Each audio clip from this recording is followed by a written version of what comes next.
Titularlo primero como maestro.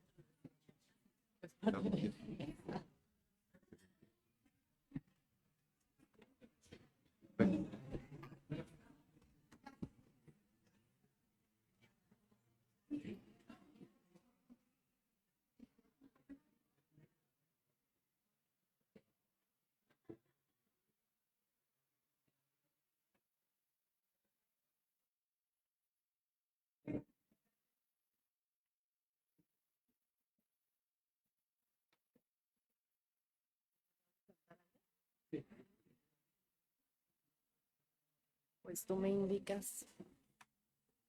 Pues yo creo que ya le llevamos. Bien, muy buenos días. Les pedimos vayan tomando asiento para poder dar inicio al día de hoy.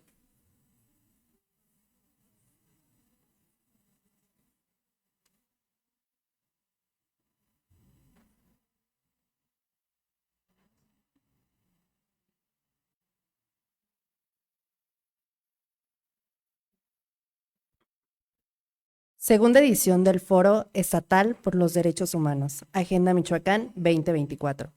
La Comisión Estatal de los Derechos Humanos en Michoacán les da la más cordial bienvenida al segundo día de actividades de la segunda edición del Foro Estatal por los Derechos Humanos, Agenda Michoacán 2024, agradeciendo la asistencia de nuestros invitados especiales, así como las instituciones presentes.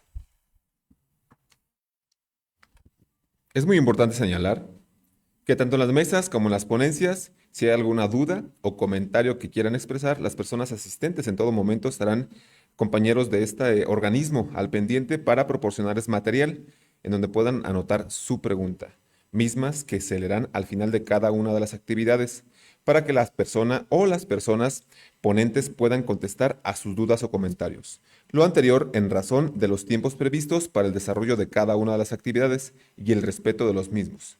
Si existe algún comentario adicional que quieran expresar, a las personas disertantes con gusto se les proporcionará un medio de contacto directo, esperando contar con su comprensión y agradecimiento por sus finas atenciones.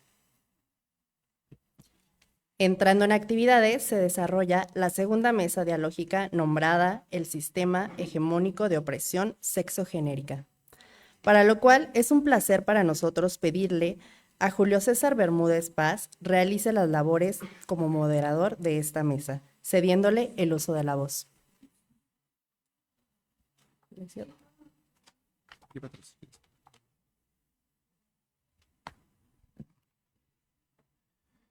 Bueno, primeramente agradecemos la asistencia de las personas que nos acompañan, tanto público en general, autoridades, colectivos, sociedad civil organizada y compañeros de este organismo. Es muy importante para nosotros su asistencia y sobre todo muy valorada. Agradecemos el hecho que se hayan dado cita aquí el día de hoy con nosotros.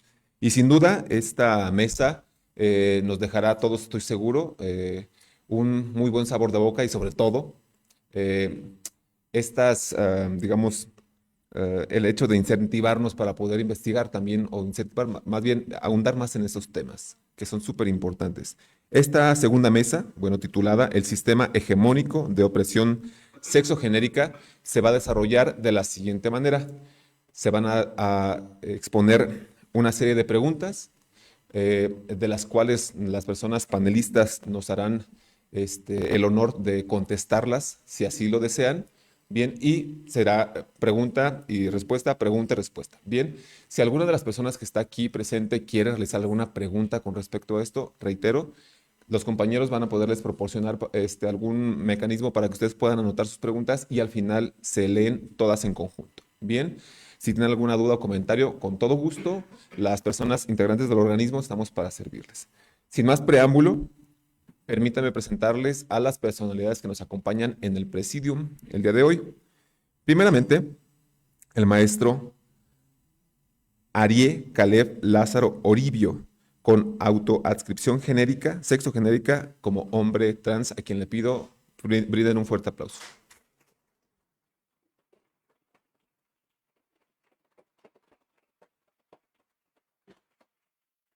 También al licenciado Álvaro Jan Pérez Novoa, con autoadscripción sexogenérica como hombre trans.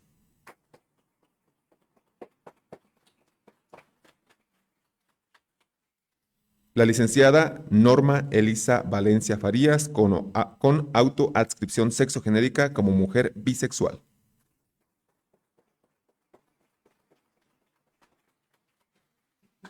La maestra Victoria Alejandra Cruz Olvera con autoadscripción sexogenérica como mujer trans.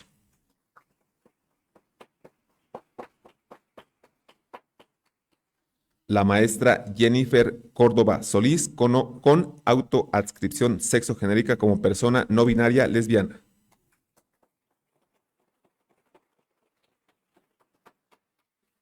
Y también la maestra Leslie Claret Zúñiga Caballero con autoadscripción sexogenérica como mujer pansexual.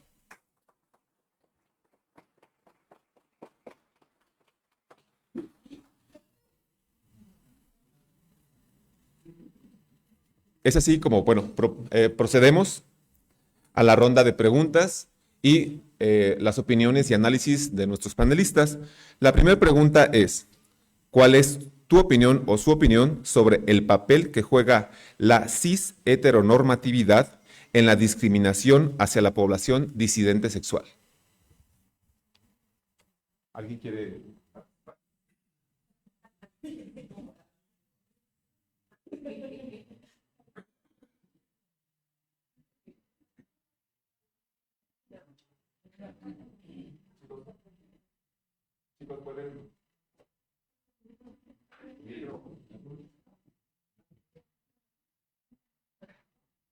A ver, ¿ya ahí?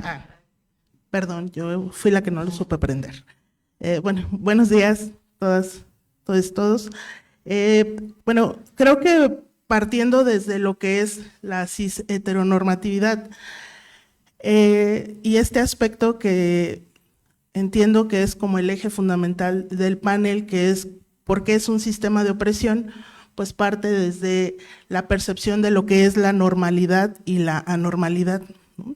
Desde esta perspectiva estadística de aquello más frecuente es lo que es más normal, y lo entrecomillo porque estadísticamente la frecuencia no tiene nada que ver con si es algo bueno o malo desde este sistema de moralidad.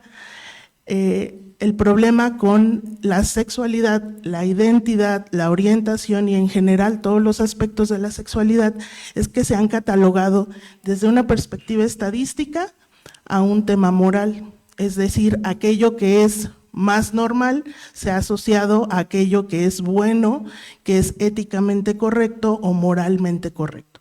Entonces, a partir de ahí, el hecho de que lo que más personas frecuentemente hacen, frecuentemente se identifican, pues es que se usa este sistema para pues tacharnos a aquellos que somos una disidencia de aquella normalidad, pues precisamente pues como inválidos, como sin derechos, como anormales. Entonces, creo que el tema de esta percepción de la normalidad es lo que hay que deconstruir.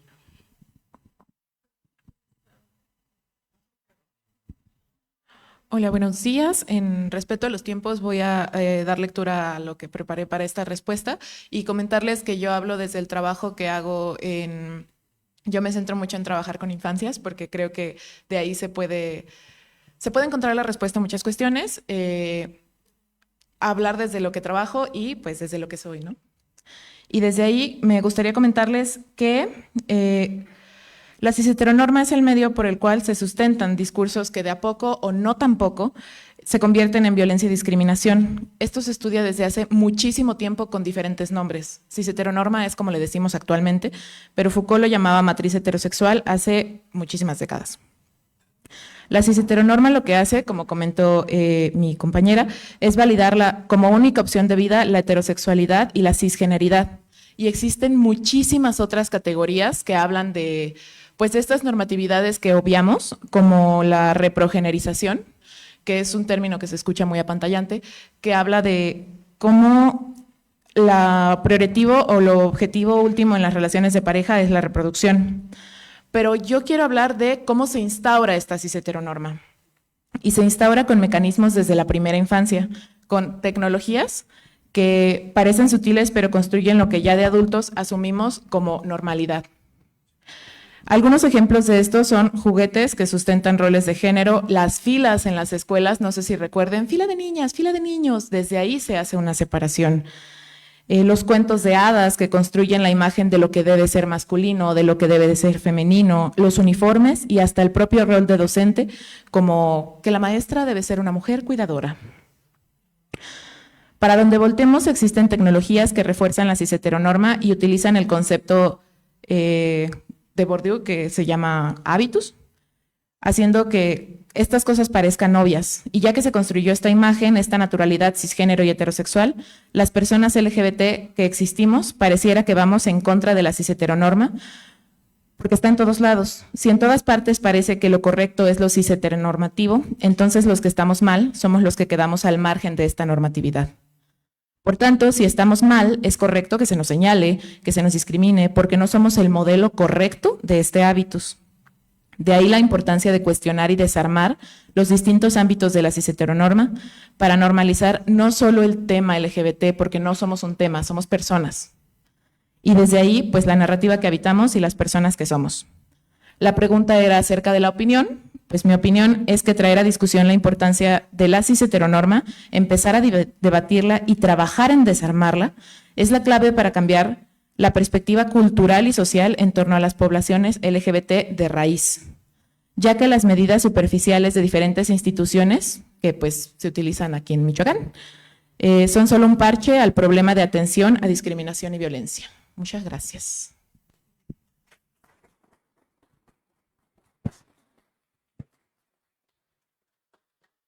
Buenos días a todos. Por economía del lenguaje, voy a mencionar todos, incluyendo a todas las personas con sus respectivas identidades.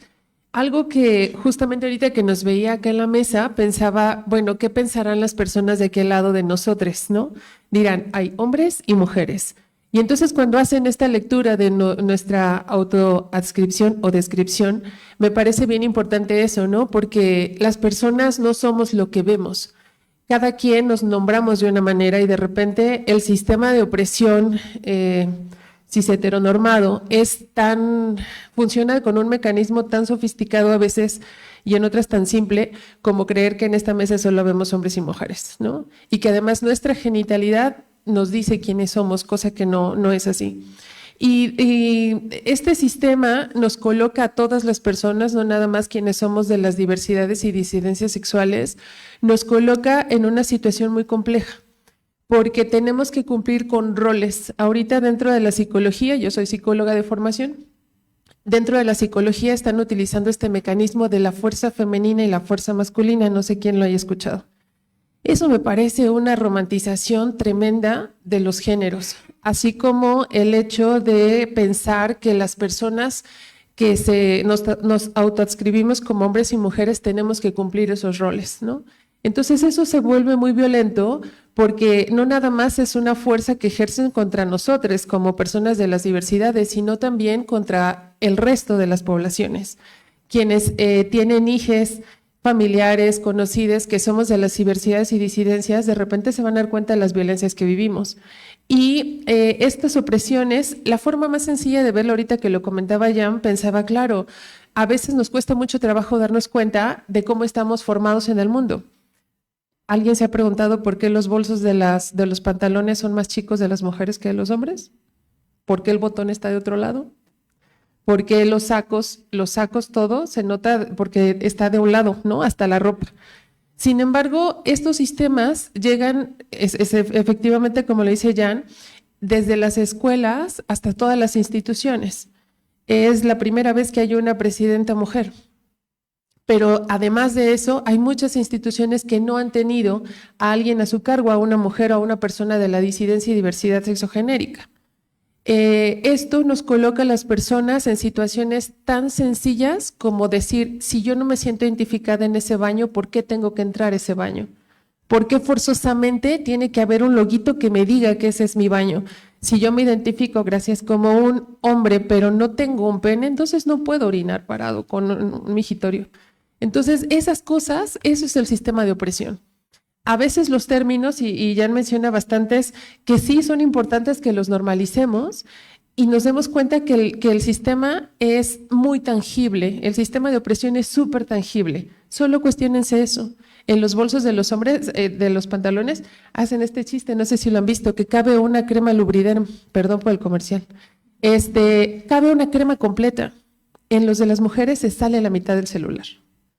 Y eso es porque justamente cuando las mujeres empezamos a utilizar pantalones, nuestras ancestras decían que no necesitábamos bolsillos en los pantalones porque no necesitamos cargar dinero, que el dinero provenía de los proveedores, los hombres.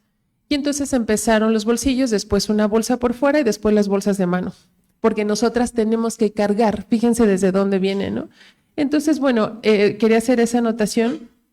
Y también, además de agradecer el espacio, también reconocer que el romper el sistema de opresión, lo primero que creo que vale la pena, y me estoy adelantando un poco, es cuestionarnos, cada una de nosotras, cómo ejercemos ese sistema de opresión.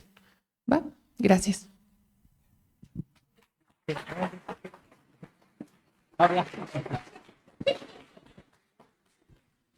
¿Qué tal? Muy buenos días. Sí me gustaría complementar lo que comenta mi compañera Leslie, también Jan, coincido con esta parte y también me centro mucho como en de dónde va y de dónde viene también como de este temor, creo yo, el temor que genera el cuestionar e incluso reconocer o aceptar que desconocemos de un tema. Entonces nos dicen que es por este lado y decimos, ok, es por este lado, ¿no? Pero no preguntamos o no nos vamos. ¿Y qué pasa si yo me quiero ir por acá? ¿No? Entonces, sí va mucho, sí, y se centra en lo que es la educación, que es donde nos vamos formando, donde vamos socializando, donde vamos quizás conociendo o nos vamos también reconociendo, o incluso a partir de que vamos compartiendo espacio con otras personas, es que decimos, bueno, o sea, yo me veo o me están vistiendo así, si nos vamos y remarco esta parte de las infancias, de las niñeces, y decimos, me están vistiendo así, pero a mí me gusta cómo se ve esa persona, o a mí me gusta lo que trae, ¿por qué no puedo utilizarlo también? Entonces, sí estamos y vamos cuestionando, y considero también que estamos visibilizando aquello que ha estado presente, pero le estamos dando nombre y nos estamos diciendo y compartiendo, aquí estamos, ¿no? Entonces, mi opinión sí va en esta parte de que parte de lo que es la violencia, la discriminación, incluso que se nos haga a un lado a partir del desconocimiento, la falta de educación y también ese miedo que nos da en un determinado momento el preguntar o ir, como decimos, contra la corriente.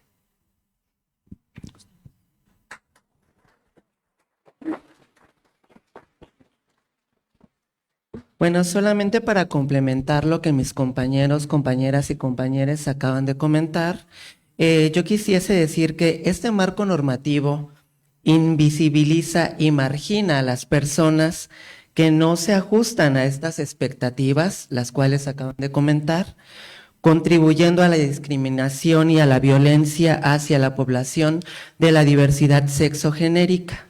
La cis-heteronormatividad refuerza estereotipos y prejuicios, creando un entorno hostil para quienes no se conforman con estas normas.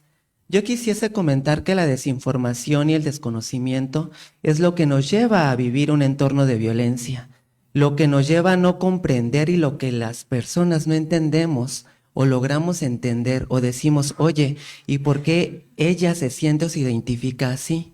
Si nosotros no preguntamos o no nos informamos, lo primero que vamos a generar de la otra parte, pues es un ambiente hostil, un ambiente de violencia, un ambiente en el cual la moralidad la dejamos de lado y comenzamos a hacer un prejuicio, a ofender y a lastimar a las personas. Creo yo que aquí todos los que nos encontramos en esta mesa también tenemos emociones, sentimientos, también tenemos pensamientos, así como las personas cisgénero y heteronormadas. Entonces, sobre una línea de respeto, creo yo que teniendo una buena praxis y un buen conocimiento y comenzando a analizar un poco el contexto y las situaciones, podemos lograr estar en un entorno donde no haya violencia y donde no exista la discriminación hacia las personas de la diversidad sexual.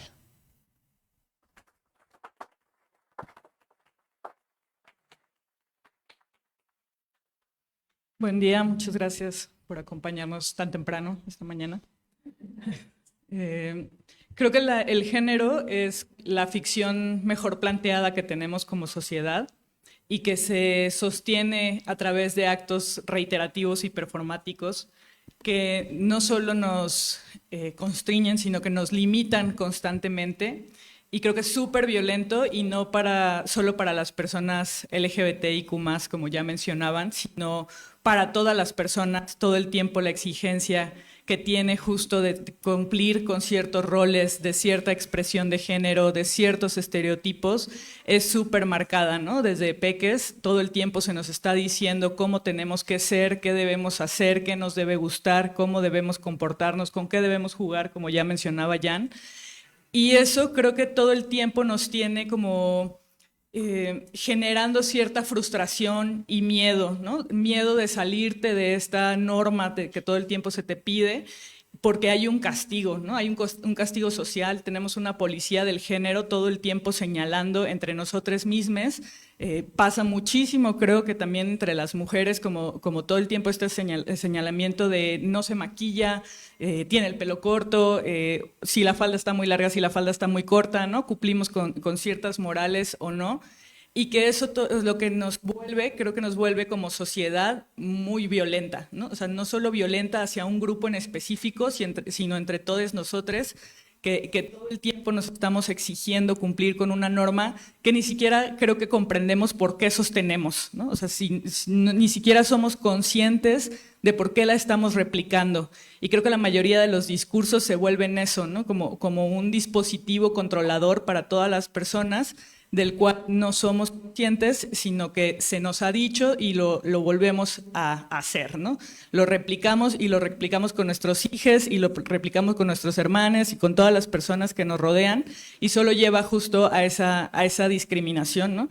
Ni siquiera pienso que es como en un principio se entendía como estas diferencias sociales, no solo ser LGBT, sino en un marco más amplio, como que se buscaba cierta normatividad de la especie, ¿no? O sea, pienso en el periodo nazi, donde se eliminó completamente, ¿no? Ciertas poblaciones, incluyendo a las personas LGBT, porque no cumplían con un ideal de la sociedad, ¿no? De la sociedad blanca, aria e incluso reproductiva.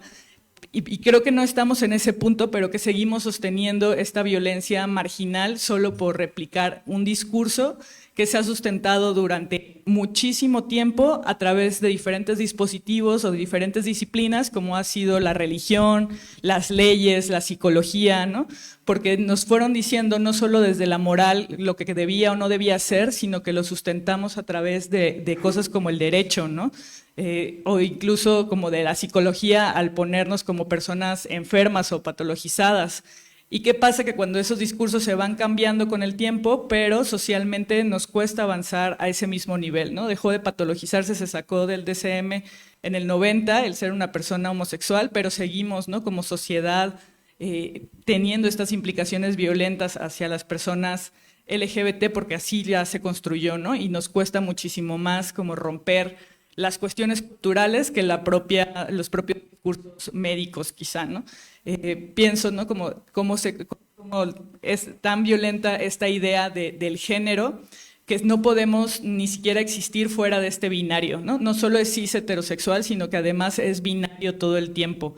O sea, solo puedes ser hombres o mujeres y tienes que caber en uno de esos. Si no eres hombre, incluso pensando, bueno, abramos el panorama, ¿no? Y hay personas trans, pero entonces esta persona trans tiene que cumplir nuevamente con estos roles y estereotipos, ¿no? Si es un hombre trans, tiene que verse ostentando esta masculinidad hegemónica, si no otra vez se le señala, ¿no? Entonces, ¿qué pasa con las personas que somos no binarias? Pues nos quedamos ahí como en el limbo con esta duda social porque necesitamos encuadrar todo y la gente no sabe ni cómo acercarte o saludarte. Porque como decía con los botones o las bolsas, tenemos tan marcados los roles que el saludo es diferente entre hombres y mujeres, ¿no? Si se saludan hombres, solamente se saludan de la mano, ¿no? Si saludas a una mujer, un hombre la saluda de beso, ¿no? Entre mujeres se dan un beso. Entonces, ¿qué pasa con las personas no binarias? Tengo un amigo que siempre dice que cuando me conoció, no supo, se quedó así los segundos con la mano de ¿qué es? Y no podía saber. Entonces, Entonces, hasta eso nos da ansiedad social no poder definir en cómo encasillar los roles, y eso, o sea, eso es, creo, la cis heteronorma, todo el tiempo, esta caja que plantea cómo tienes que comportarte en toda situación, ¿no? Creo yo. Gracias.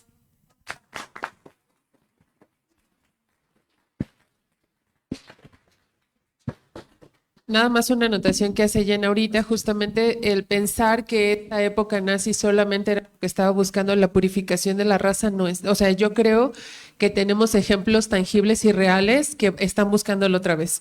Estamos en riesgo, las personas, tanto nosotros como las personas que son paisanes que están ahorita en Estados Unidos, por esta postura que tiene, que además nos tenemos que cuestionar cómo es posible que que hayan elegido, no, yo juro que no, hayan elegido a un presidente tan violento que está buscando limpiar la especie para él, y va a quitar derechos a personas trans, y va a quitar derecho a personas migrantes, y está queriendo castigarnos a nosotros. Eso es un sistema de opresión. Y pensamos, bueno, es Estados Unidos, Argentina también lo está haciendo. Argentina está echando para atrás derechos que han sido históricamente ganados, y nos preocupa porque nos damos cuenta que es una ola de movimiento conservador de muchos países. Entonces luego la gente nos dice, ¿por qué gritan tanto que resisten? Pues por eso, porque sabemos que estamos en riesgo todo el tiempo. La doctora Lucicha, que es argentina, voy a hacer el comercial, acaba de sacar un libro y tiene un libro maravilloso que se llama La invención de los sexos. Cuando íbamos a traerla justamente para acá, ella estaba consternada porque había quedado, Milén había quedado como presidente por todo lo que venía. Tenemos el ejemplo, de verdad busquen. ¿Qué países están violentando a las personas LGBT? Entonces, eso nos va a dar un ejemplo clarísimo de por qué es un sistema de opresión. Y no nada más va a ser para esos dos. Hay un chorro. Rusia acaba de darse una situación también terrible. En Rusia tú no puedes traer una bandera LGBT. A esos grados llegamos. Entonces, sí, quería complementar lo que había dicho Jen. Gracias, Julia.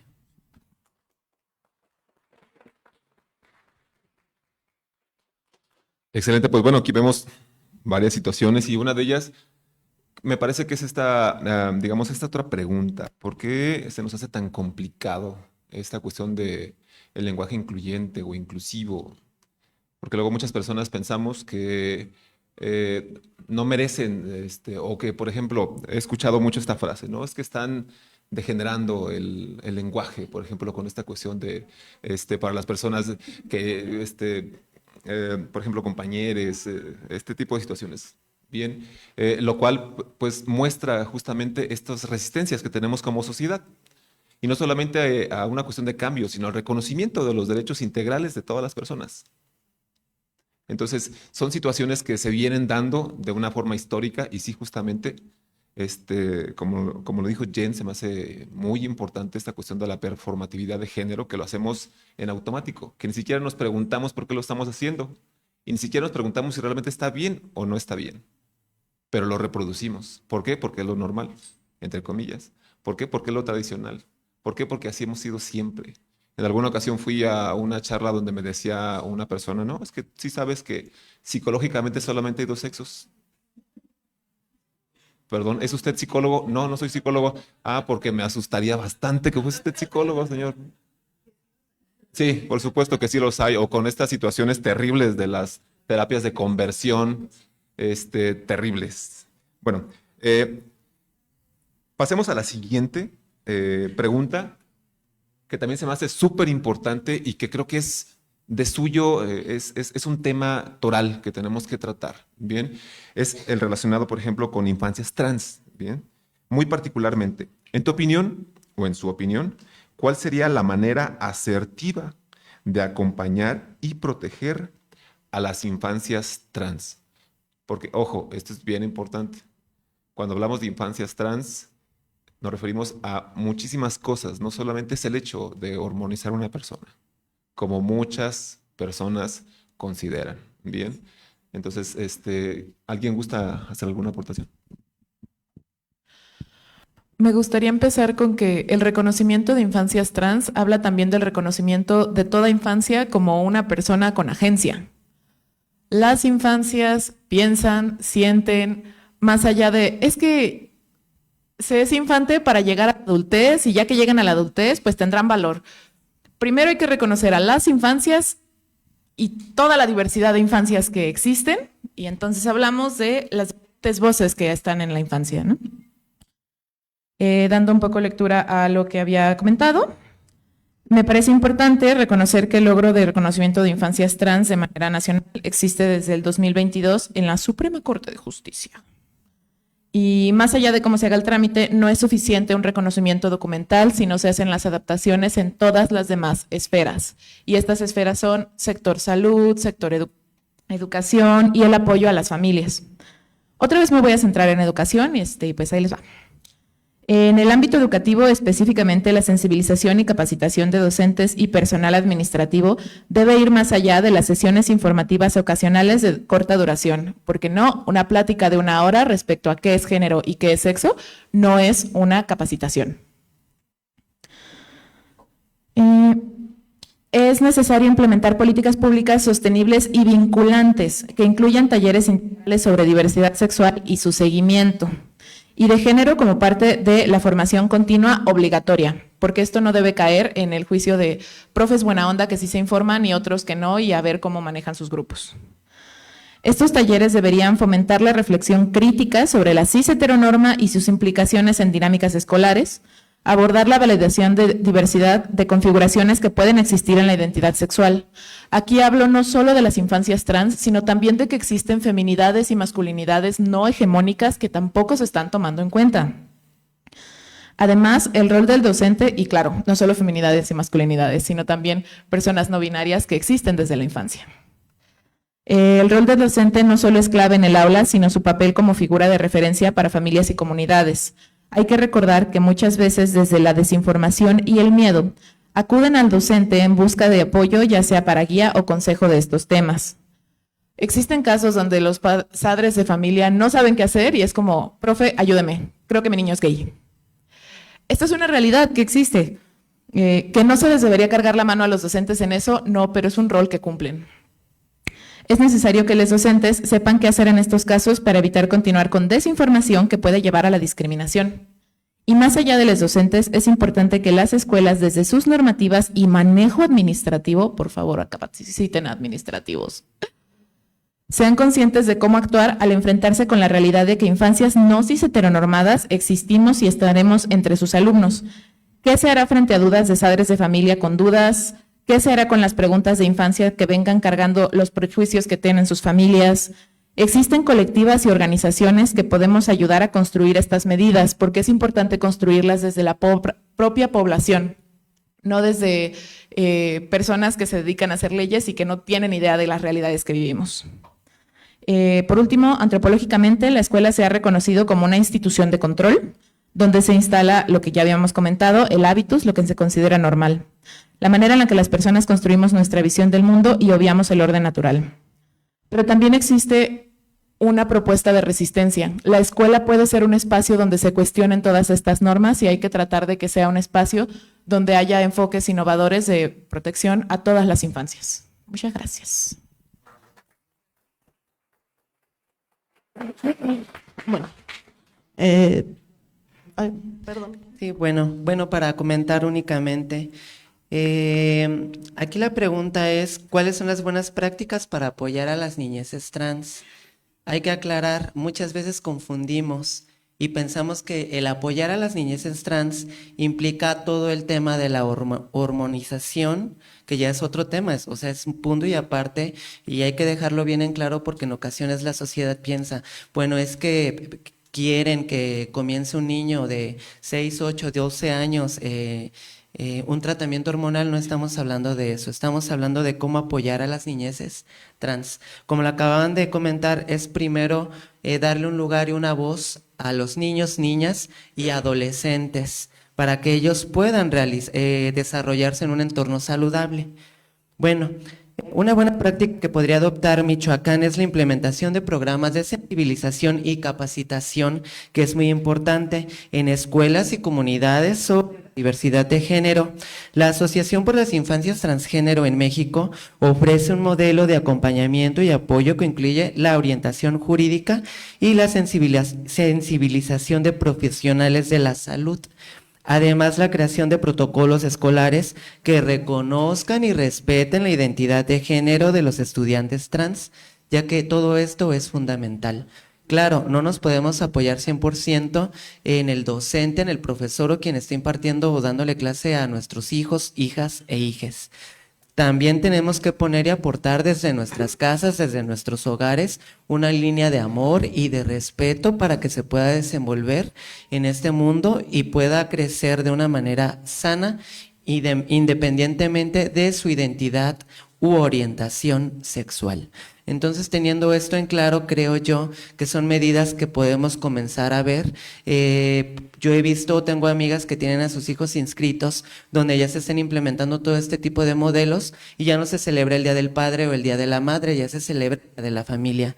Entonces, desde ahí podemos comenzar a generar cambios que no sean tan forzados y que poco a poco vayamos construyendo un camino hacia una buena praxis y un buen entendimiento sobre la orientación e identidad sexogenérica.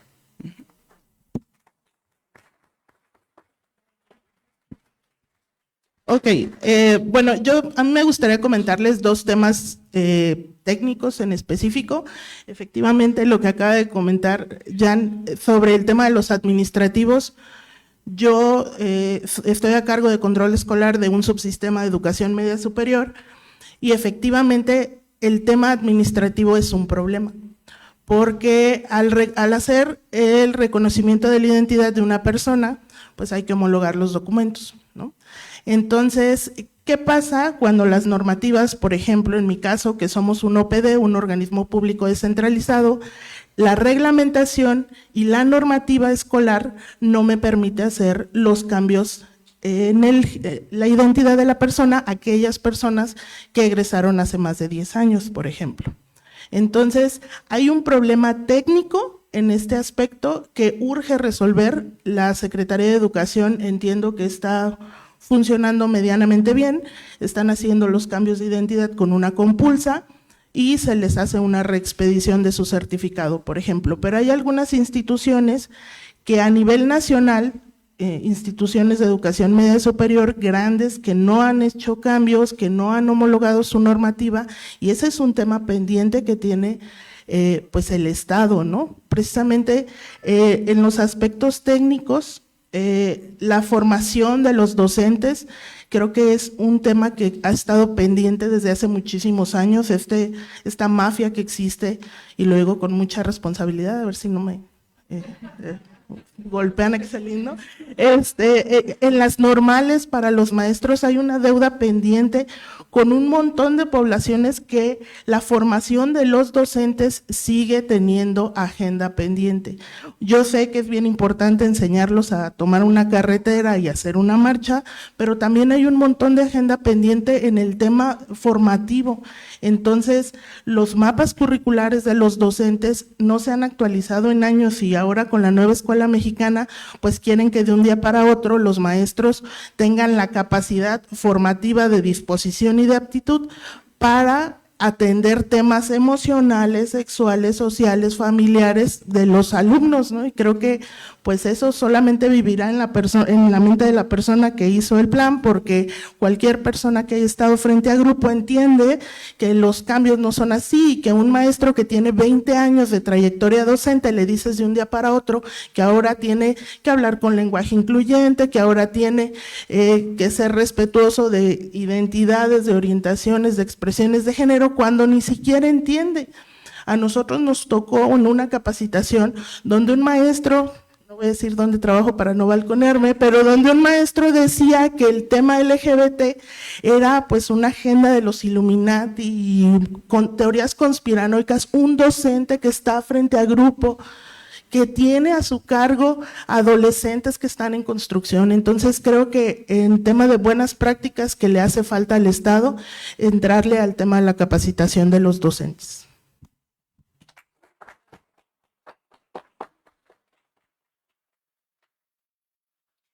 Bueno, a mí también, a mí me gustaría hacer mucho énfasis aquí, sí en tema también de casa.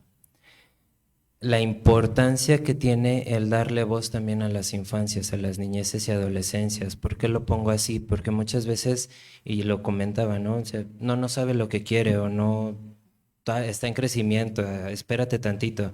Pero precisamente por esta parte de que está en crecimiento, de que está en desarrollo, y no podemos decir, llegada a la adolescencia, a la adultez, ya sabemos quiénes somos, ya sabemos qué queremos, hacia dónde vamos, porque seamos sinceros, la verdad es que no lo sabemos. O sea, estamos en una constante formación, en un constante desarrollo. Entonces no podemos decir que en la niñez no sabemos o ya sabemos todo. O sea, no podemos entrar ni en una ni en otra, pero sí, a mí me gusta sinceramente darle esa voz a las infancias e incluso que sean ellos, ellas quienes digan, ¿qué quieres? Que a lo mejor si yo le pregunto a un niño o niña, me va a decir, no sé. Le digo, va, está bien.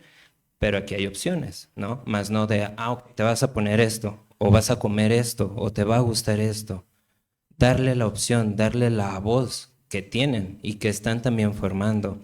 ¿Por qué? Porque desde lo que es la formación de la sexualidad, la identidad sexogenérica, no podemos decir que llega a una etapa, una edad en la que ya está formada. No, la verdad es que la vamos actualizando, nos vamos también nutriendo de ese modo. En este aspecto, sí me centro también en lo que es la parte educativa, pero para no repetirlo, a mí me gustaría también comentar la parte del acceso al derecho pues, a la salud. Si una persona, en este término que hablan del término paraguas, no una persona trans, pero una persona trans sí desea y busca lo que es hacer esta transición de manera ya médica, hormonal, que se tenga también ese acceso.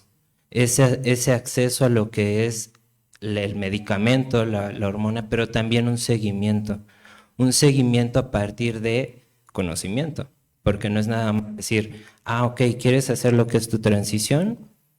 Pues aquí está la testosterona, o tienes que hacerlo de esta manera, porque no, la verdad es que se parte de lo que es una evaluación, de todo lo que es un perfil hormonal. ¿Para qué? Para saber cómo lo va a llevar a cabo, de qué manera, si va a ser con inyección, si va a ser con pastillas, si va a ser de esto. Y la verdad es que pues, no somos médicos aquí. O se necesita de una persona así, endocrinólogo, pero con especialización, que tenga conocimiento también del tema. No es menoscabar el trabajo porque cada quien lo sabe, pero no es cualquier médico, sinceramente. Así como tampoco es cualquier persona en la psicología, tampoco es cualquier persona si nos vamos a temas de derecho y demás, ¿no? O sea, yo creo que cada profesión tiene su especialización también en esto. Entonces, ¿qué podemos hacer ahí? Sí es también lo que es la capacitación y también darles este acceso a lo que es la salud, el tratamiento y seguimiento también.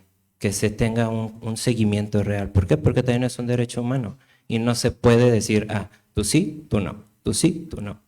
Mejor aceptemos quién puede atender y quién no. Si no somos personas profesionales que podemos atender o que sabemos del tema, ok, canalizo, ¿no? Busco cómo apoyarle también. Entonces, sí la parte educativa, pero también la parte de salud.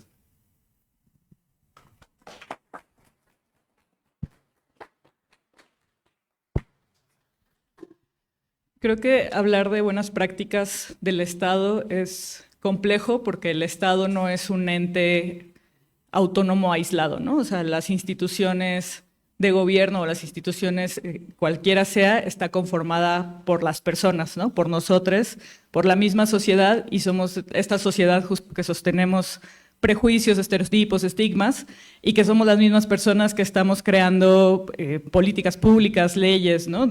Conocimiento en general, y que si no entendemos como sociedad estos cruces que existen, no solo hablar de género, sino en un sentido más de interseccionalidad, como estamos tratando de hacer ahora hablando de niñeces, pensar que también somos una sociedad adultocentrista, ¿no? Y que justamente, como ya mencionaban, creemos que el conocimiento, el aprendizaje, la validez se llega automáticamente a los 18 años, ¿no? Cuando es un número arbitrario que en algún momento se puso en las leyes, ¿no? En Estados Unidos es 21, porque es diferente como esa regulación de creer cuándo hay una madurez. Pero no solo es como pensar cuándo tenemos esta madurez para decidir sobre nuestras vidas, sino creer que todas las decisiones tienen que ser estáticas. Creo que tenemos un gran miedo como sociedad que se ha construido a la incertidumbre, ¿no? Regresamos a estas categorías que todo el tiempo quieren que decidas que es una cosa u otra, ¿no? Y lo que decidas, eso tiene que ser, no solo en el género, que está súper reforzado, ¿no? Pero en toda nuestra vida, ¿no? Si decides casarte con una persona, te tienes que quedar con esa persona toda la vida, ¿no? La relación no puede cambiar. Si decides estudiar una carrera, tienes que ejercer esa carrera toda la vida, ¿no? Estas personas que en la universidad en quinto semestre deciden cambiarse de carrera son súper señaladas, ¿no? Yo quería cambiarme de carrera y sabía que mi mamá me iba a matar, ¿no? Así que terminé mi carrera, ¿no? Antes de que, ¿para qué? Entonces, todo el tiempo tenemos que ser súper seguros de lo que estamos decidiendo, porque entonces hay un juicio de no saber lo que queremos, ¿no? De no poder cambiar, transformarnos. Y con la sexualidad es como súper la policía ahí, porque lo que decidas, eso tiene que ser.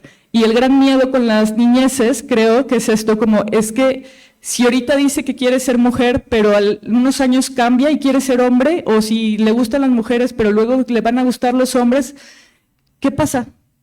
O sea, la sexualidad es fluida, ¿no? No es estática como nos han enseñado todo el tiempo, sino que la sexualidad se va modificando con nuestras experiencias, nuestros entornos, nuestros aprendizajes, y debemos como de tener esa libertad de poder explorar y poder conocernos y poder compartirnos, y a través de eso saber qué nos gusta, ¿no? No esperar que porque hoy dije una cosa toda la vida voy a querer exactamente lo mismo. Y creo que darle esa libertad a las niñeces de explorarse en el mundo va a ser personas adultas mucho más íntegras, mucho más éticas, mucho más responsables, mucho más seguras de sí mismas, ¿no? Porque ya tuvieron esa libertad. Entonces creo que el problema creo que viene también desde quienes ya somos personas adultas, como te traemos todo este sistema tan rígido, nos da miedo que otras personas tengan esa libertad, ¿no? Y poder darles ese espacio de exploración y de cambio.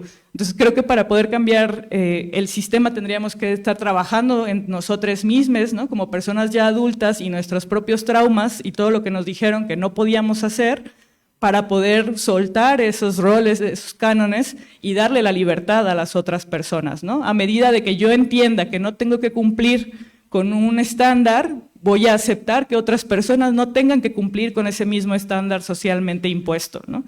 Y si bien la institución como regulador social tiene una gran tarea, ¿no? Y tiene que regirse por entendimientos ya internacionales, ¿no? De derechos humanos, o sea, todo tiene que estar basado en eso y no en percepciones personales, pues eso, ¿no? Aunque la ley esté puesta, aunque haya una regulación, aunque en la institución tengan un procedimiento, si la persona que lo ejecuta no tiene conocimiento y entendimiento de esto, va a poner trabas una y otra vez, ¿no? Entonces se tiene que trabajar también desde el individuo, no solo desde la institución. Y además entender que las instituciones formadoras del género, pues no solo es la casa y no solo es la educación formal, ¿no? Sino que todo el tiempo estamos expuestos a procesos de aprendizaje culturales, ¿no? Como son los medios de comunicación masiva, que todo el tiempo están reforzando también este tipo de construcción del género y de adultocentrismo y de racismo y clasismo y muchísimas otras cosas que se cruzan en estas categorías, ¿no? Entonces tendríamos que tener también la observación en todos los contenidos que se están generando, tanto educativos como en la sociedad en general, para poder modificar estas prácticas, ¿no?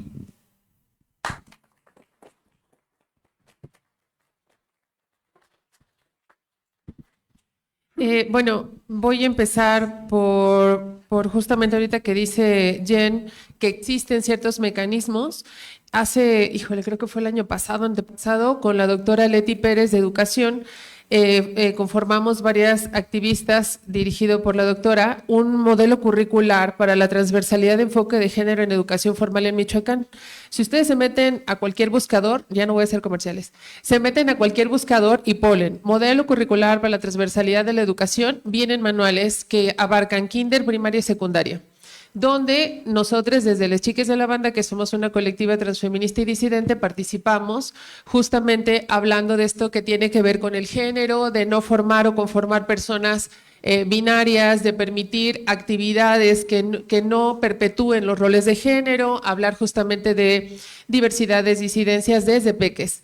Mucha gente dice, es que algo vio, bueno, yo me dedico a la práctica clínica y hay mamás que llegan y dicen, es que es moda. Ser una persona trans es moda. Yo no sé si la gente quisiera una moda donde el promedio de vida es de 35 años y donde te expones a violencias tremendas. Yo no sé. No sé si alguien querría esa moda, ¿no? Y vamos a pensar también que otro de los cuestionamientos que ya lo comentaban es que lo quieren hormonar, ¿no? Es que la mamá, el papá, quien sea de la familia, quería un hijo o una hija y entonces lo quieren hormonar. Yo creo que es importante reconocer que las personas trans existen de todas las edades y no estamos cuestionando y no somos quienes para validar que tenga la identidad con la que se identifican. La persona más joven que conocemos, y digo su nombre porque es la activista más chiquita que conocemos, que es Ana, que va a cumplir 9 años, desde los 5 se identifica como Ana. Cuando empezó a hablar dijo, yo no soy un niño, soy una niña y me llamo Ana. Entonces, de repente creemos que debemos de tener esa madurez, pero al mismo tiempo pensamos que las instituciones son las que están obligadas, que sí, están obligadas a validar estas identidades. ¿Qué es lo que pasa? Que no son, justamente lo dice ella, no solo las instituciones, sino quienes están en ellas. De repente las personas que llegan a los puestos de poder se suben a esta moda de, ahora todas las mujeres, ahora todas las personas, ahora también las disidencias. Hagamos un foro, hagamos un conversatorio. Pero mientras tú lo hagas solamente porque es parte de tu trabajo y tienes que sumar la banderita en lo que sea, eso no es inclusión. Inclusión no es decir ellas, ellos, ellas. Inclusión es que tengas una política pública transversal donde consideres a todas las personas. Hasta ahora en Morelia no hay un refugio donde integren a mujeres trans. Mientras no exista, entonces no hay una buena práctica. Solamente 4 o 5 estados de la República reconocen infancias trans y no todas de todas las edades. Muchas son a partir de los 12 años. O sea, a los 12 les llegó la madurez, no más chiquitos. Jalisco, que además es algo que están tratando de tumbar, los grupos de ultraderecha, y decimos antiderechos porque son antiderechos, están queriendo revertir esto. El único registro civil es el del Salto, Jalisco. ¿Qué pasa, por ejemplo, en el caso de Ana, una niña trans de Morelia? Pues no lo puede hacer su cambio aquí en Morelia. ¿Por qué? Porque ¿cómo lo va a hacer? Es una niña. Y yo me pregunto, entonces, ¿por qué Jalisco logró en el primer año casi 100 cambios en niñeces? O sea, sí existen. ¿Qué sería lo ideal? Que como sistema familiar seas la primer persona y grupo defendiendo esa infancia, a esa niñez. Tuvimos la experiencia de ir a los 6 años de Ana y fue bien bonito ver a 70 familias, además fiestonón.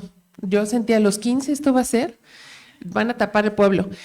Con torito, la abuela, que las adoramos además, la abuela acuerpando a Ana, toda la gente sabe que es una niña trans, no tiene que ser un secreto. Y entonces Ana sabe que hay un lugar seguro y se llama casa. Si tú provees eso, cuando sales a la calle te puedes defender mejor. Quienes somos LGBT hemos vivido también sistemas de opresión dentro de nuestras familias. Imagínense las niñeces. Cuando yo atiendo a adolescentes trans, lo primero que les digo, yo no cambio a nadie. Porque además los grupos de ultraderecha de Estados Unidos dicen que nos pagan por apoyar el aborto y por apoyar personas LGBT. Dije, nos deben un dineral. O sea, yo no, ¿dónde cobramos los cheques? Y entonces eso es lo primero que les digo, y por supuesto ha habido familias que no regresan, pero ha habido otras que sí, y a partir de eso conformamos en la colectiva la red de adolescencias trans, porque justamente las adolescencias vivían esta experiencia de creer que no hay nadie más trans en Morelia. No, sí los hay. ¿Qué pasa? Que de repente lo vives en ese silencio es que cómo le digo a la gente, es que qué tal si salgo. Entonces me parece que hay muchas buenas prácticas relativamente sencillas. La primera es que sepas que las personas trans tienen cualquier edad. La segunda es que tú eres una institución y tú eres un lugar seguro y tú puedes ser un lugar seguro para otras personas. Y que entonces, si no va a encontrar un espacio seguro en casa, lo va a buscar en otro lado. Y si lo tiene en casa, entonces nos vamos a este recorrido institucional. Recientemente, no voy a decir mucho porque luego se nos enojan, tuvimos una situación con educación porque pareciera que los directivos es una consideración que respeten el uniforme. No.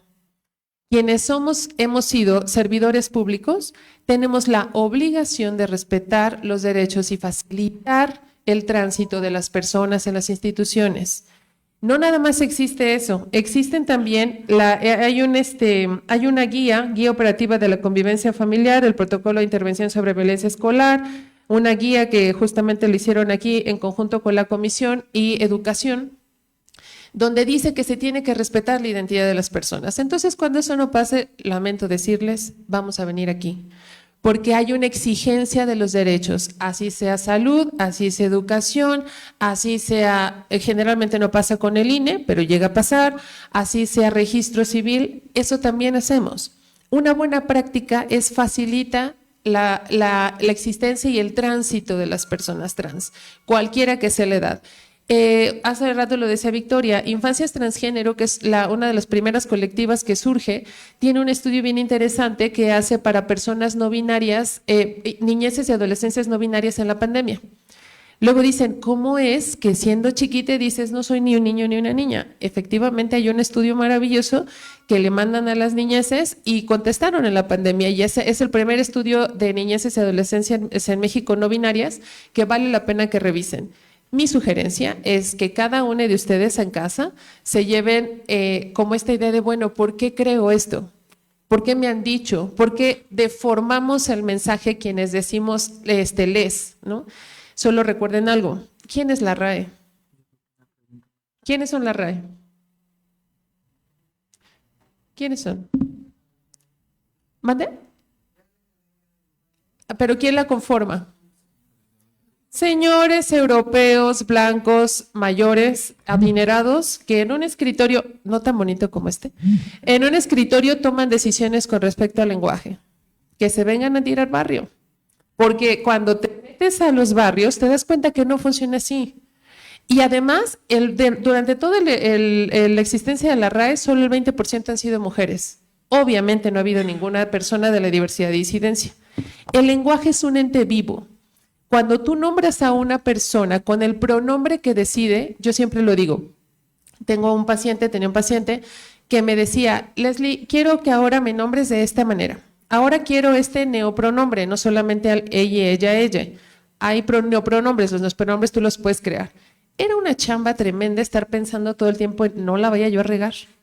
Pero lo que hacemos al nombrar a las personas es respetar su libertad de identificarse, el libre desarrollo de la personalidad, y si nos lo sabemos son derechos humanos. No es una pregunta si tú quieres. Cuando tú lo haces, validas la existencia de esa persona que está sentada. Se hizo súper viral este video de no soy compañera, soy compañere.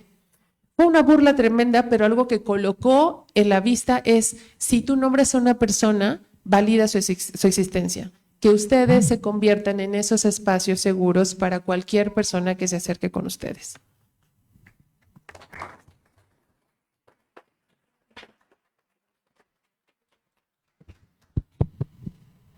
Bien, bueno, como pueden ver todas, todos y todos ustedes, la cuestión justamente de los estereotipos es una situación pues bastante terrible, que no solamente venimos arrastrando, no solo se arrastra en esta generación, sino muchas generaciones atrás. Y justamente esta cuestión que comentan los panelistas, que es muy importante la cuestión de la capacitación, bien, y del conocimiento justamente de estos temas, porque una cosa pues es la identidad y otra cosa es la orientación, que son cosas muy distintas, que muchas veces nos cuesta luego mucho trabajo entender.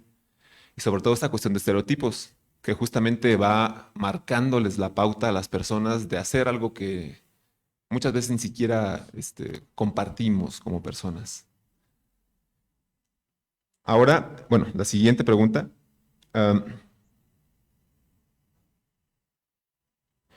¿Cuáles consideras tú que son las principales motivaciones para la ejecución de crímenes de odio por LGBTIQ más fobia?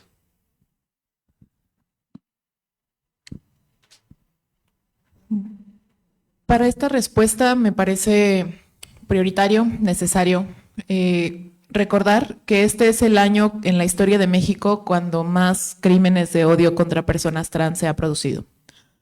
Van más de 50 asesinatos a personas trans, hombres y mujeres. Y desde ahí, aquí voy a hablar no desde mi trabajo, sino desde pues, una cuestión más personal. No pienso contestar la pregunta de por qué nos matan.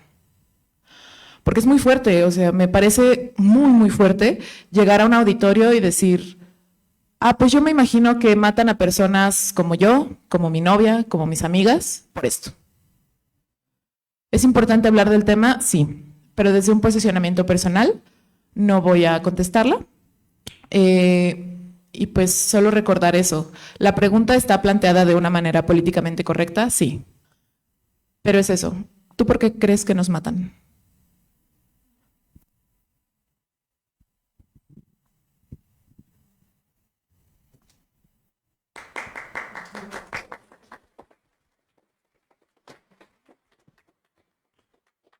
Quisiese yo comenzar comentando que México ocupa a nivel mundial el segundo lugar en transfeminicidios. Démonos una idea de esto. O sea, en todo el mundo México ocupa el segundo lugar. ¿A qué se debe? Pues, como lo comenta mi compañera, realmente no tenemos una respuesta. Es como el hecho de decir por qué existen los feminicidios, tampoco hay una respuesta. O sea, es algo que no se puede responder. Algo que yo sí puedo comentar es la insensibilización, la mala información, la deseducación. Todo esto nos lleva a este tipo de crímenes de odio. Quisiera yo comentar que el Estado mexicano y la sociedad civil tiene una deuda histórica con la comunidad, en específico trans, ya que a la fecha no se ha podido reconocer o no se ha podido cualificar y cuantificar el delito de transfeminicidio. Tenemos el delito de homicidio, sí está en la ley, el delito de feminicidio también, y también lo encontramos en nuestros códigos penales, tanto estatales como federales. Ahí vienen las penalizaciones. Yo en mi anterior trabajo llegó en una ocasión un tema de una chica trans que fue asesinada por mismas autoridades de su municipio. Entonces llegan los familiares a que les demos atención, pero bueno, por el mismo desconocimiento, que no se nos han dado capacitaciones correctas, no sabíamos cómo cualificar o cómo tratar a la persona, como trans, como mujer, como hombre. Entonces yo siempre hice énfasis, a ver, vamos a trabajar de esta manera, y no es homicidio ni feminicidio, es transfeminicidio, porque tiene una palabra. Ajá. O sea, yo como mujer trans, bueno, entonces, ¿qué pasa? No es homicidio ni feminicidio, es transfeminicidio. Entonces debemos de comenzar a trabajar por ahí, de generar o de cuestionar al gobierno, y también para que se cree pues esta cualificación y cuantificación sobre este delito. Porque realmente si hacemos dentro de las leyes y del marco normativo que no existe, entonces desde ahí lo estamos desapareciendo y omitiendo. Tenemos datos y números que nosotros vamos recabando mediante colectives, pero fuera de eso no hay un órgano público que lo esté contabilizando o llevando. Entonces es muy importante que primero trabajemos en que se le dé una visibilización y a la palabra como lo es. Se escucha fuerte, pero pues la correcta es transfeminicidio. Entonces, desde ahí tenemos que partir porque es un crimen.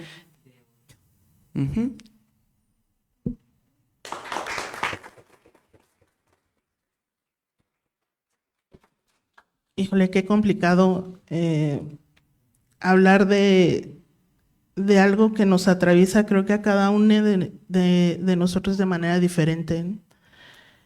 Yo, desde mi muy personal perspectiva, la violencia en este país pues no es un secreto para nadie. La violencia institucional que vivimos las poblaciones sexodisidentes, pues nos hemos esforzado en hacerlas visibles, y creo que más que buscar pues como el trasfondo y la razón y demás, creo que entre más interseccionalidades nos cruzan, pues somos aún pues más víctimas, o se nos victimiza más en temas de violencia, ¿no? Entonces, al conjuntar este tema de la violencia que vive el país, que es generalizada, más la violencia institucional, más este sistema que nos oprime por no entrar en esta normalidad, pues creo que hay una agenda pendiente que creo que eso es lo que deberíamos estar debatiendo, ¿no? O sea, más que el tema de las razones, pues creo que sería el tema de cómo enfrentamos el tema, ¿no?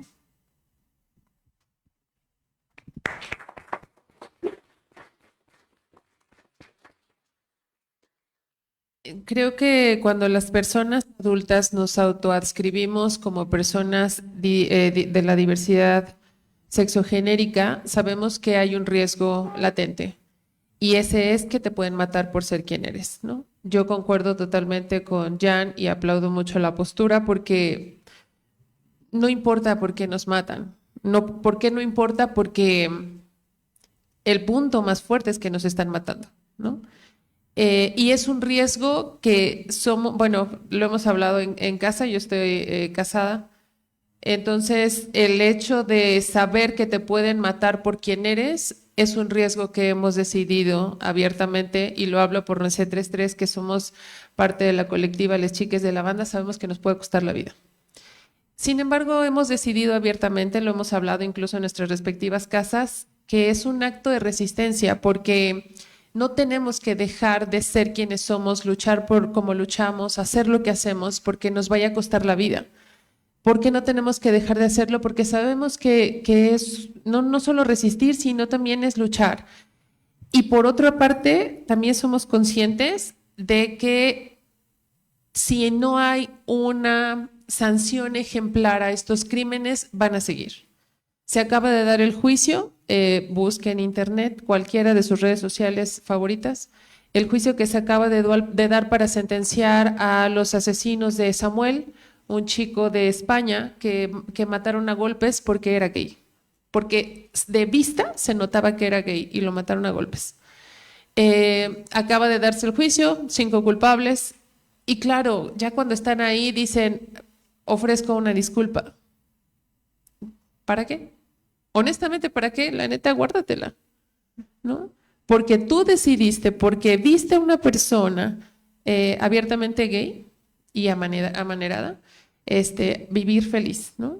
Entonces, eso es lo que tenemos que cuestionarnos. ¿Qué acciones de odio estoy ejecutando yo todo el tiempo? Perdónenme, sus acciones de decir, es mujer, tiene que tener cabello largo, es una persona no binaria, debería de ser así, las niñeces no existen, esos son actos de odio, no es un crimen, pero sí es un acto. Cuestionar por qué la gente LGBT no adoptamos. De repente dicen, no, ¿qué daño le van a hacer a las niñeces? Perdónenme, son actos de odio. Y esas sumadas llevan a crímenes. No deberíamos de cuestionar, sino decir, existe justamente un observatorio.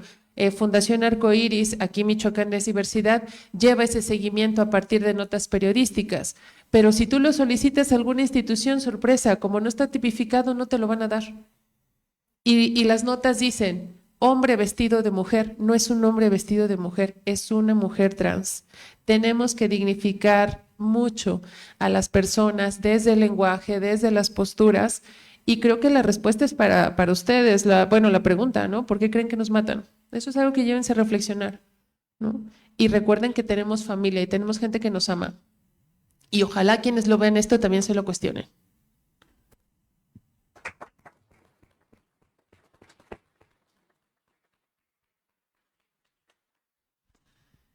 Yo creo que que la pregunta fue un poco redundante porque creo que la primera pregunta respondía a cuáles son las principales motivaciones, ¿no? O sea, todo este sistema que ya se explicó es la base de la desigualdad y la discriminación, ¿no? Creo que la principal razón es porque como humanidad estamos completamente jodidos. O sea, yo sí creo que tenemos una insensibilidad como seres humanos, que esta cosa que apelan de es que es muy poco humano, o sea, no existe la cosa humana que nos haga ser nobles y buenas por naturaleza, ¿no? Sino que culturalmente construimos nuestro entendimiento en el mundo y que mundialmente, o sea, está mal todo esto, ¿no? O sea, no solo el crimen hacia las personas LGBT, creo que el entendimiento del privilegio y el poder es lo que nos tiene como sociedad mal, ¿no? O sea, este miedo de perder el privilegio y este deseo de tener poder, porque así nos enseñaron, hace que arrasemos con todas las personas, ¿no? O sea, las guerras que están ocurriendo ahorita en el mundo, la potencia de una tercera guerra mundial, es como pensar qué tan jodidos estamos que nos tenemos que matar entre todos. Entonces, ser LGBT es otra razón como de lo que no está dentro del sistema y lo que no quieren en el sistema y lo que creen que está mal. Pero eso se cruza. Perdón.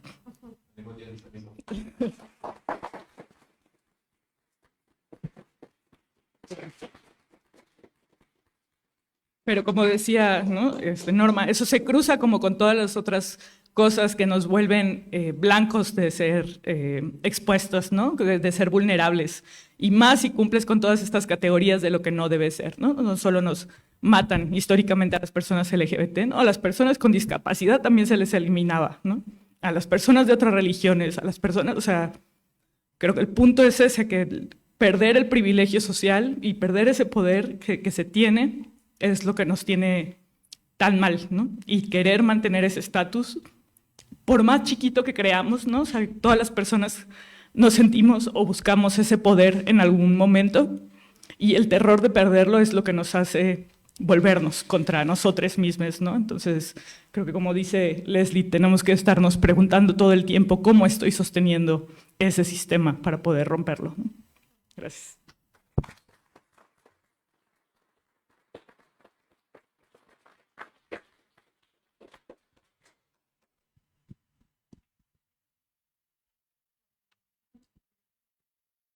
En atención justamente a los tiempos, bueno, establecidos para esta mesa, vamos a dar finalizado aquí esta actividad. Sin embargo, bueno, vamos a darle lectura a dos preguntas del público, no sin antes agradecer el hecho de compartir a todas las personas ponentes justamente con respecto a sus vivencias, a su experticia, a su pericia con respecto a este tema. Creo que quedan muchísimas cosas más por preguntar y pues muchas otras más respuestas. Sin embargo, muchas gracias. Gracias por compartir, gracias por todo.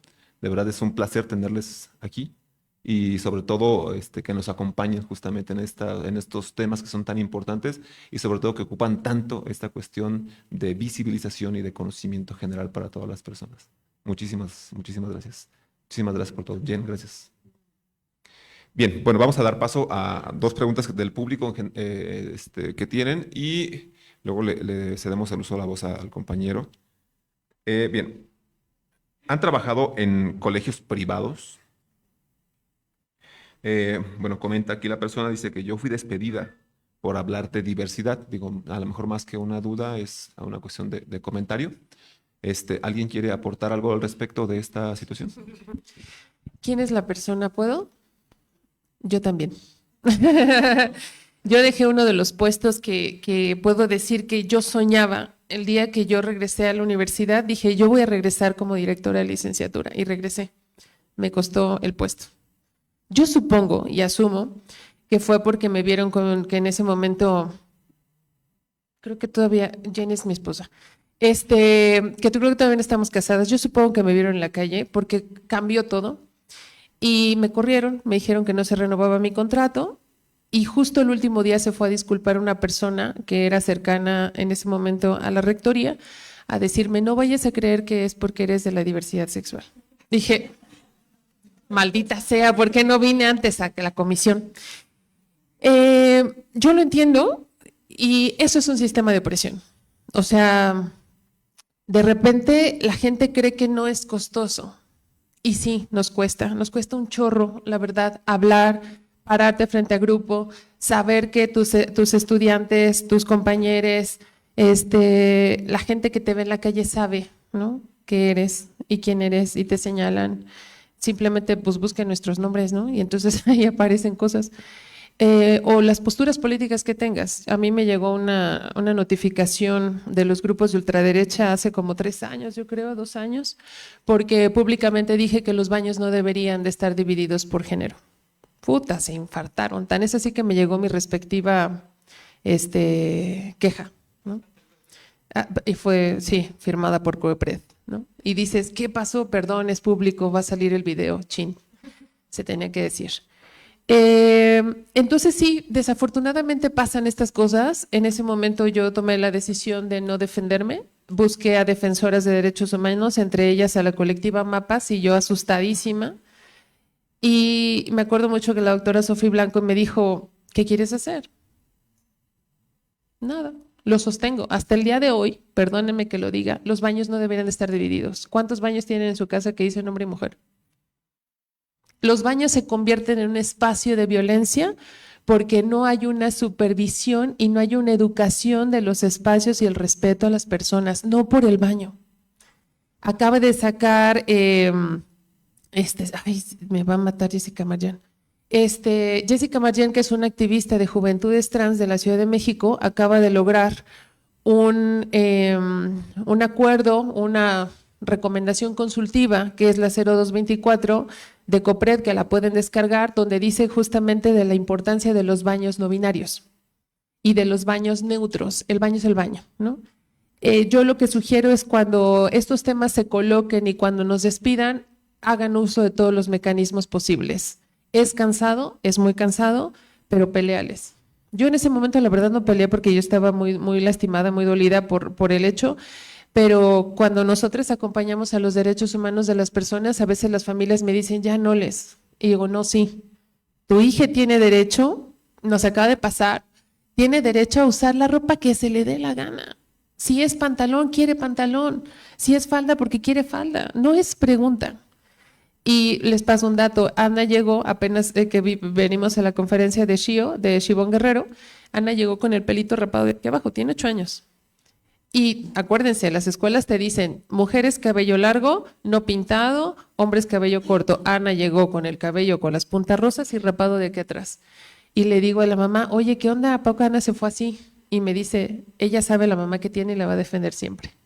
Entonces defiéndanse ustedes. Si algo pasa así, defiéndanse. Hay mecanismos. Y si no, pues nos preguntan y nosotros les echamos cuerpo.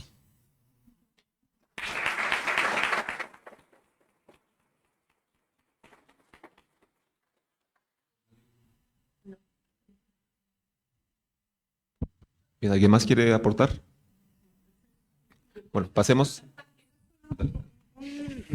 Una particularidad quizá, el problema con las escuelas privadas tiene que ver pues que como son precisamente un ente privado que regula la Secretaría de Educación, pero que a final de cuentas en la mayoría de los casos son personas que tienen dinero y dicen mira qué buen negocio es, ese es el problema, ¿no? O sea que en realidad no hay pues una convicción como de brindar una educación buena, brindar herramientas, tener profesores capacitados, sino es más bien un negocio. Y como en todo este sistema capitalista donde hay lana, pues seguramente hay un montón de problemas de derechos humanos, hay un montón de irregularidades y obviamente pues no hay intención como de, pues, de que tengan una educación real, ¿no?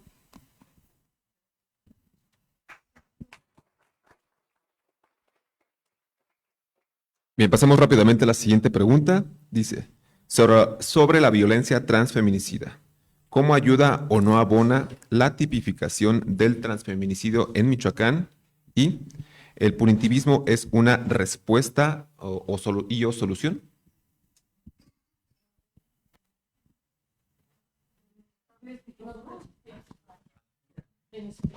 No pasa nada.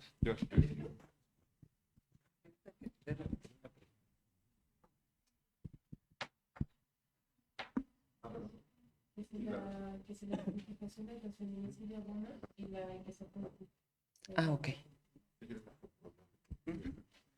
Sobre la violencia transfeminicida, ¿cómo ayuda o no abona la tipificación del transfeminicidio en Michoacán? A su vez, ¿el punitivismo es una respuesta y o solución? Bueno, el cómo ayuda o no abona, creo que es evidente que ayudaría a tipificar este delito, ya que les comento actualmente en las entidades de gobierno, sea fiscalía, sea otro tipo de instituciones que llevan este tipo de crímenes de odio, no lo llevan o no lo tipifican. Entonces, en el momento en que nosotros no contabilizamos estas cosas, les estamos dando pues una inobservancia o simplemente les estamos pasando de lado. ¿Qué quiero decir con esto? Por ejemplo, tenemos la clasificación de niños, niñas y adolescentes, tenemos la clasificación de adultos mayores, pero en el momento en que nosotros dejamos de tipificar niños, niñas y adolescentes, ¿qué estamos haciendo? Los estamos haciendo a un lado, los estamos ignorando. Lo mismo sucede con los adultos mayores, los estamos haciendo a un lado, los estamos invisibilizando. Por eso es importante que se tipifique este delito para poder llevar una cuantía, al igual que como se le lleva en delito, por ejemplo, por homicidio, delito, por ejemplo, con arma blanca, delito por homicidio con arma de fuego, demás y demás, para nosotros como autoridades poder tener un conteo general y tener un contexto y ver qué es lo que realmente está sucediendo. Obviamente hay municipios o lugares donde hay más crímenes de este tipo y hay lugares donde no. Esto nos va a llevar a poder realizar estudios. En el momento en que nosotros tenemos datos, podemos generar estudios y analizar y ver cómo mejorar o cómo aportar y abonar a todo esto y poder ayudar a que todos estos números que tenemos aquí, ver la manera de que vayan menguando. Un ejemplo tan sencillo. En los adultos mayores, obviamente, pues padecen más enfermedades de diferentes tipos que, por ejemplo, la osteoporosis. Y si nosotros no tenemos en un hospital, oye, ¿cuánta gente tiene osteoporosis? ¿En dónde hay más osteoporosis? No podemos hacer un estudio. Entonces, por eso es muy relevante. Y también para poder generar conciencia. Para que nosotros podamos decir, a ver, ¿por qué en tierra caliente hay más crímenes de odio que, por ejemplo, en la costa? Entonces, todo esto nos va a llevar a todo un análisis de trasfondo y poder evitar todas este tipo de situaciones. Por ejemplo, en Oaxaca, en el Istmo, realmente ahí no hay tanto transfeminicidio porque ya es algo cultural. Pero si nosotros no lo vemos o no lo hacemos visible, pues realmente simplemente lo peor que podemos hacer como personas, ignorar. Porque la ignorancia nos lleva al desconocimiento y el desconocimiento nos lleva a ser, perdón por la palabra, estupidez.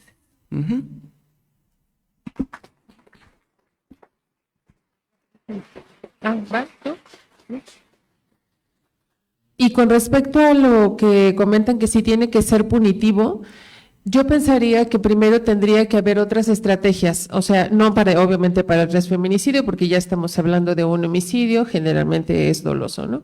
Pero ojalá hubiera otras estrategias, la deconstrucción, la educación, la información, y sabemos que eso es un privilegio, ¿no? Somos bien conscientes de que tener educación en este país, tener acceso a la lectura, poder comprar libros es un privilegio, cuestan, ¿no? Y los libros cuestan generalmente 400, 500 para arriba. Ese sería lo primero, pero ¿por qué sí creo yo? No sé si la palabra sea punitivo, pero sí debería haber sentencias ejemplares para que justamente la gente entienda que si tú tienes una acción de ese tipo, va a haber una sanción ejemplar. Yo, además de ser psicóloga, soy perito de fiscalía y algo que pasa, por ejemplo, con el abuso sexual es que el abuso sexual no tiene sentencias, no tiene sí una pena tan alta. Pero cuando vas sumando y cuando vas justamente tipificándolo de una manera donde existe una sanción ejemplar, entonces la gente piensa un poco más en esto. Si así fuera, porque existe nada más el homicidio con agravante de género, o por cuestiones de género, ahí sí. Pero si existen sanciones ejemplares y públicas, entonces la gente sabe que si tú cometes ese delito vas a tener o podrías tener una sanción de esas. Y creo que entonces existe sí una idea de que sí se trabaja, sí se sanciona, pero además sí va a haber una consecuencia alta. Nada va a regresar la vida de las personas, pero me parece que desafortunadamente mientras no cambiemos este sistema punitivista va a ser bien complicado que la gente lo haga por voluntad.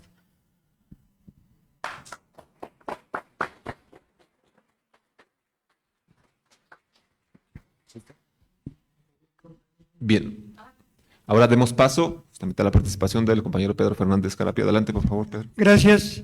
Pues yo voy a hablar de el derecho que me dan mis 73 años de vida, ¿no? Algo he observado en estas décadas. Y referencia a dos puntos que trataron, que por lo vivido me parecen importantes en diferentes etapas de la historia.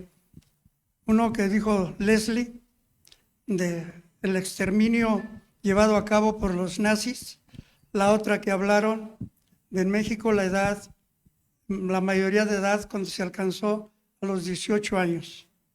En los 18 años fue una acción de Estado, porque todo aquel movimiento que alcanza un nivel mundial y amenaza al estado de cosas en esa actualidad, pues se unen las fuerzas que realmente rigen el orden mundial para exterminarlo de una manera u otra. Hitler lo hizo de una manera brutal porque las condiciones le ayudaron a eso. Ahora quienes lo pretenden lo hacen de manera más sofisticada y demás, ¿no? Y en los 18 años, porque mi época de estudiante preparatoriano de universidad me tocó en los 68, los 70, así es que vivimos parte de esa persecución, porque se amenazó el orden mundial.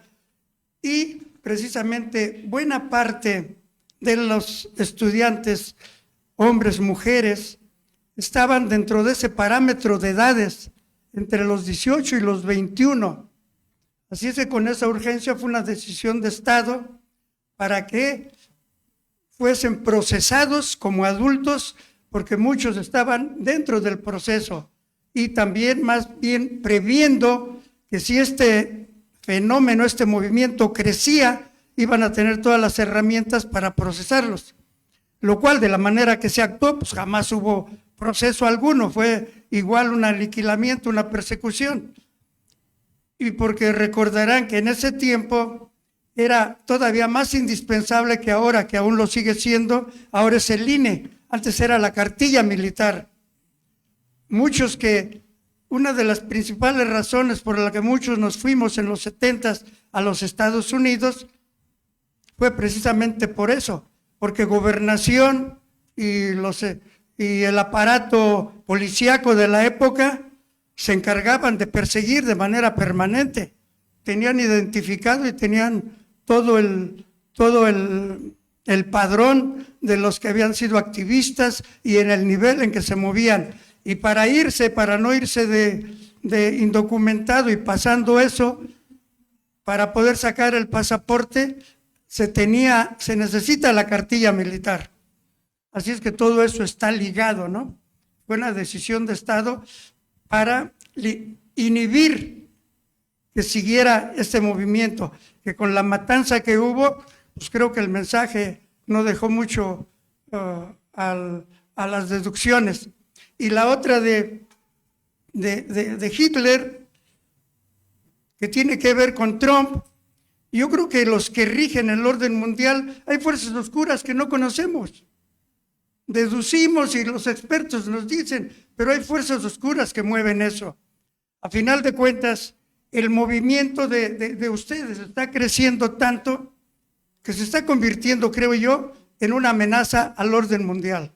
Y la amenaza es de la manera que ustedes y otras minorías están tratando de ejercer, luchando por la libertad plena. En la medida que se gane y se ejerza la libertad plena, por fuerza va a cambiar el orden mundial. Y estamos hablando del orden económico, que es la parte más importante que no se dice. La amenaza real la ven el orden económico, porque creo que con este pensamiento, con estos ideales que ustedes manejan, obviamente se va a trastocar el orden económico, que es el que finalmente realiza la segregación real, es el orden económico. Los jodidos, los no jodidos, los ricos, pues ahí está. No podemos ser iguales mientras unos estén muchísimo más jodidos que otros. Y de Trump, como con el loco de Argentina, se necesitan esos aparatos de control, necesitan locos como estos que de locos no tienen nada. Se hacen locos para tragar a puños. Para eso es útil la locura. Y solo un loco como estos puede sacudir el tablero político y social del mundo, porque casualmente, seguramente Argentina, el que sigue, la va a tener más fácil, porque un loco ya se encargó de sacudir el tablero. Igualmente con Trump, ya lo hizo en esa ocasión, sacudió el tablero mundial. Biden hasta se echó a la hamaca, la tenía más fácil. Después de Trump, cualquiera que llegara era bienvenido. Por eso fue aceptado Biden. Y yo creo que Trump lo vieron la efectividad que tuvo en lo que se proponen y por eso está repitiendo. Trump no es para nada independiente. Trump es un instrumento del poder real. Y termino diciendo esto. Yo creo que entre más avancen estos movimientos como el de ustedes, se están convirtiendo más en esa amenaza al orden mundial. Ese es el fondo del asunto. El fondo del asunto es evitar que se vuelva masivo este ejercicio de la libertad plena. No sé si ustedes ya por ahí tienen una paranoia igual que la mía, y si no, por ahí los quiero inquietar con esa parte. Gracias.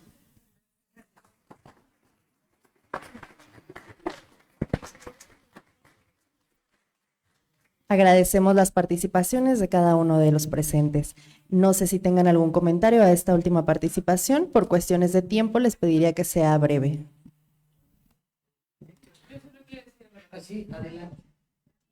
Perdón a la siguiente persona que sigue, le invitamos luego algo para reponer los 15 minutos que nos pasamos. Muchas gracias por compartirlo. De repente no pensamos o no somos tan conscientes de dónde vienen esas decisiones, a quién se le ocurrió que había que poner la mayoría de edad. Ya uno cree que la INE trae el rayo de luz que te da madurez. No, a mí no me pasó. Gracias por compartirlo. Y sí, creo que quienes inquietamos al sistema no vamos a ser bien recibidos.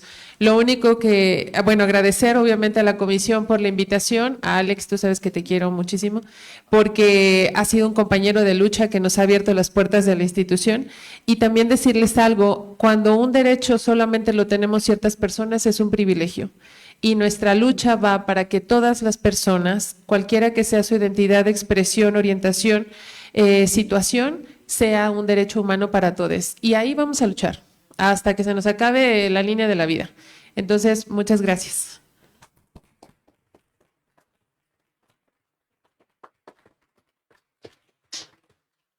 La Comisión Estatal de los Derechos Humanos agradece la participación de cada uno de ustedes y también en este momento vamos a hacer entrega de las merecidas constancias de cada uno de ustedes, que personalmente yo creo que todos lo vean, el auditorio está lleno.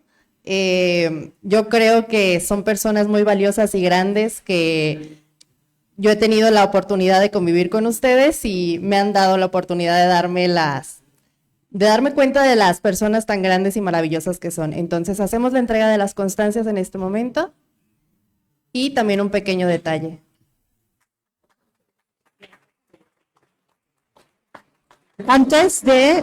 Me voy a permitir leer el reconocimiento. La Comisión Estatal de los Derechos Humanos de Michoacán de Ocampo otorga el presente reconocimiento a Ariyeb Caleb Lázaro Oribio por su participación en la mesa dialógica El Sistema Hegemónico de Opresión Sexogenérica, que tuvo verificativo el día 3 de diciembre de la presente anualidad en el marco de la segunda edición del Foro Estatal por los Derechos Humanos, Agenda Michoacán 2024.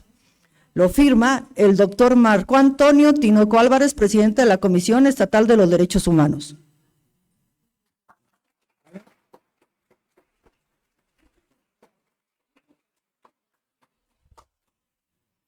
Asimismo, a Álvaro Jan Pérez Novoa.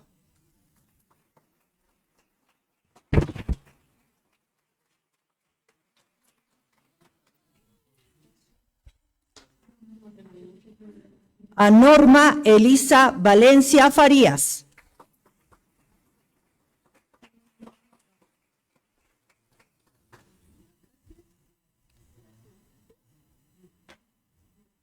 A Victoria Alejandra Cruz Olvera.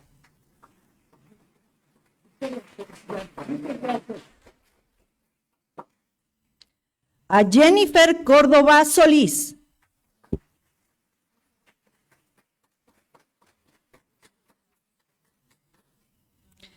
A Leslie Claret Zúñiga Caballero.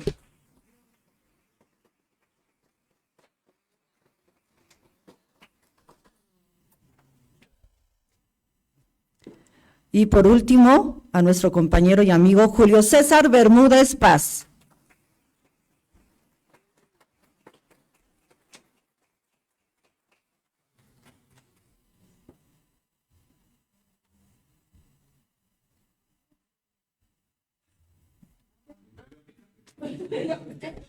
Les voy a pedir que muestren, por favor, el reconocimiento para que sea la toma de la fotografía.